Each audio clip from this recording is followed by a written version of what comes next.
সে আমাদের বাড়িতে চাকরি করত। হ্যাঁ, সে আমার মতো না, শ্রেণী ভিন্ন, জীবন ভিন্ন, কিন্তু ভালোবাসা কি কখনো নিয়ম মানে? আমি ওকে প্রথমে শুধু দেখতাম, সকালবেলা কাজে ব্যস্ত, গামছা কাঁধে, তবুও তার চোখে এক শান্ত নদীর টান ছিল। একটা সময় ওর দিকে তাকাতে তাকাতে আমি নিজের অজান্তে তার প্রেমে পড়ে যাই। একদিন সাহস করে কথা বলি, সে অবাক হয়, কিন্তু চোখে ছিল কিছু অন্যরকম। তারপর লুকিয়ে দেখা, লুকিয়ে কথা, চিঠি লেখা, হ্যাঁ সেই পুরনো দিনের কাগজের চিঠি। কিন্তু একদিন মা জেনে যায়, আমার মোবাইল নিয়ে নেয়, আমাকে মারে, আমি ভেঙে পড়ি। কিন্তু সেই না, সে ছিল আমার আশ্রয়।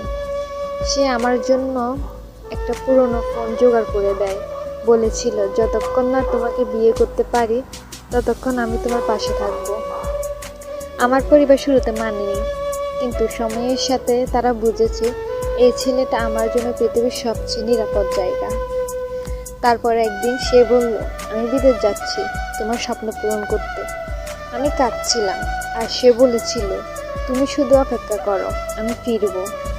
1 বছর পর সে এসেছিল, ঠিক প্রতিশ্রুতির মতো, আর সে আমাকে বিয়ে করেছে। চোখের জল এসে যাওয়া এখানে, কিন্তু গল্প এখনো শেষ হয়নি। এটা তো মাত্র শুরু।